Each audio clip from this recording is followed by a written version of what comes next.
Welcome back, Focus Learners, to another explainer.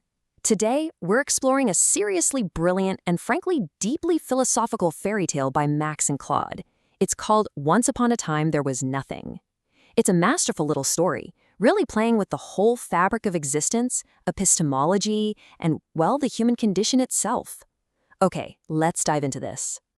So, here is the ultimate existential hook. Just imagine a world where it isn't just a late-night philosophical debate, but a peer-reviewed, completely verified, universally accepted scientific fact that existence is totally devoid of meaning. Like, literally nothing matters.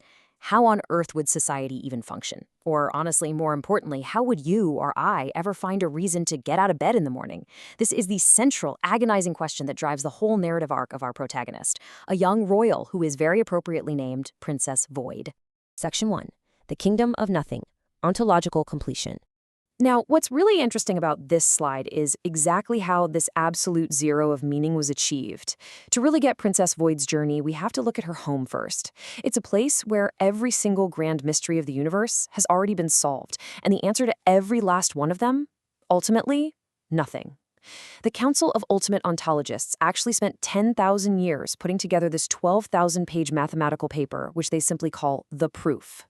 It definitively and mathematically proved that the universe has absolutely zero inherent purpose, no telos, no hidden significance at all. It was so incredibly irrefutable that when it came out, 3 professors just sat down and wept, 2 instantly retired, and 1 literally evaporated into a fine mist of pure resignation. The universe is 100% meaningless. Fact. The original text actually leans heavily into this wonderfully dry, almost satirical tone to show you just how bleak this reality really is. Because in this kingdom, consciousness isn't some beautiful miracle. It's literally just a local eddy and entropy. Love, that is nothing more than pair-bonding neurochemistry, basically just neural static with a pleasant flavor. Hope is classified as a gambling fallacy. And get this, even despair, as specifically noted in footnote 3847 of the proof, is just a wavelength that doesn't technically exist. Section 2. The irrational ache, a biological glitch. So, into this perfectly verified, exhaustively documented nothingness, Princess Void is born. She's educated by 12 fairy godmothers and incredibly strict tutors, all trained to view the world entirely mechanically. And yet, despite knowing for an absolute fact that meaning is a total illusion, she feels this profound, unnameable boredom, just this irrational ache right in her chest.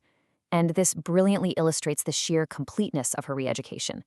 You see, her tutor systematically broke down every single human endeavor into its most meaningless scientific components. Mathematics wasn't about finding eternal truths, nope, just a useful linguistic convention. Literature, merely false pattern recognition triggering a dopamine dump. Even sword fighting and combat were boiled down to nothing more than applied physics for optimized violence. She is, quite literally, the perfectly educated child of the modern age. Then, on her 13th birthday, she is given the proof to read for herself. She reads all 12,000 pages, understands it inside and out, and finds the logic to be completely flawless. But she rejects it. She realizes that the very fact that she aches at all is this bizarre, irrational cognitive residue. It's essentially a biological glitch that violently rejects absolute nothingness. I mean, think about it. If everything is just atoms and void, why on earth does she feel this massive pull toward the unknown horizon? Driven by this deep ache, she decides she just has to leave the kingdom. And as she's packing for this completely illogical quest, she grabs a few items, including a perfectly smooth river stone. Now, it doesn't have any magical properties. It has zero inherent value, but she physically grounds the abstract concept of her entire journey into this one object. She is actively making the choice to care about this stone, despite its complete and utter lack of significance. Section 3. The unverified territory. Moving beyond verified data. Void steps over the boundary stone, leaving the kingdom of ontological completion behind, and walks right into the unverified territory. This is a whole realm beyond verified data. It's a place where physics, logic, and reality itself start to fray at the edges because they haven't been meticulously observed and quantified by the council yet. Let's move to and see how this builds across her journey.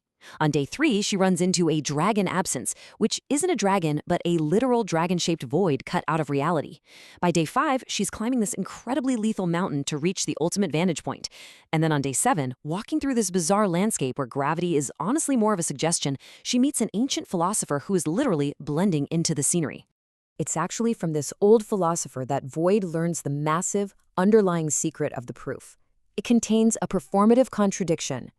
You see, that 12,000-page paper is absolutely correct about everything in the universe except itself. Because the very act of sitting down and proving that there is no meaning is, ironically, a meaning-making activity. The very act of demonstrating a truth inherently assumes that a truth actually exists to be shown in the first place. We also see this paradox embodied during her encounter up at the ultimate vantage point with the cosmic prince. This guy is a terrifying, almost Lovecraftian entity.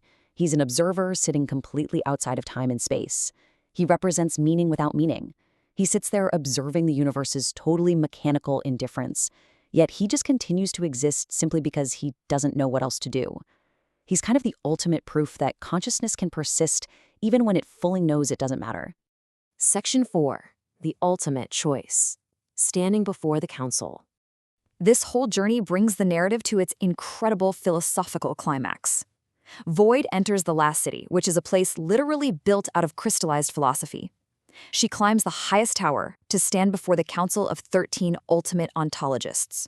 And sitting right there in the 13th chair is the terrifying physical embodiment of nothing itself. Nothing reveals that over 3,000 years, 46 previous seekers have made it to this room, having truly understood that absolutely nothing matters. And nothing offers every single one of them a very stark binary choice. Option A, dissolve peacefully into the void and end the ache forever. Or option B, transform into something completely new, bizarre, and impossible. Like a brand new universe, or maybe a living joke. But Princess Void, our 47th seeker, finds a loophole. She presents a completely radical third option, pure abstention. She just refuses to choose. She realizes that both dissolving and transforming are playing right into nothing's hands. They both validate the absolute power of the void. By refusing to choose at all, she acts as the exception that proves the rule. And this fundamentally terrifies the absolute embodiment of nothing. When nothing asks her why she would ever choose to return home, knowing she's still going to ache and knowing it's all completely meaningless, Void delivers this incredible realization. Choosing to care about her smooth stone, about her journey, and about her life, despite knowing it is entirely arbitrary, is an elegant, deeply defiant truth. The meaning might be totally made up, sure, but the act of making it up, that is incredibly real. Section 5. Pretending meaning into existence. Armed with this profound realization, Void journeys all the way back to a kingdom full of people who have already made their peace with meaninglessness, but she sees it differently now. She sees that they're all just pretending together. Her return journey basically mirrors her departure, but her entire perspective has completely shifted. She retraces her steps through the unverified territory, just watching the impossible physics sort of calm down and normalize around her. She gets back to the palace and discovers that her own parents, the king and queen, are also just pretending their happiness matters. Finally, she sits down in her room to write a book about the whole journey, really hoping it's going to help other people who might be feeling that exact same irrational ache. Now, when Void talks with her father, King Vacuous, he explicitly connects her journey to the ancient, absurdist concept of Sisyphus. You know the story. Sisyphus was condemned by the gods to roll a massive boulder up a hill for all eternity, only to watch it roll right back down to the bottom every single time. It is the ultimate meaningless task. And yet, to truly conquer the despair of that situation, one must imagine Sisyphus happy. The real victory is the sheer act of continuing to push the boulder despite the void. So the crucial point is this really magnificent summary of the text's central thesis. Finding out the universe has no inherent meaning isn't the end of the story. It's actually the blank canvas. Making up meaning out of literally nothing is a defiant, incredibly beautiful, and heroic act. It's the ultimate absurdist victory against a totally cold and indifferent universe. Which leaves us right here, because ultimately the fairy tale of Princess Void is really just a reflection of our own reality. The universe might not come with any prepackaged significance, but we are the meaning makers. We are the ones holding the smooth stones. So I'll leave you with this provocative thought. What meaningless thing will you choose to fiercely, beautifully care about today? Keep seeking, keep pretending, and I'll catch you in the next explainer.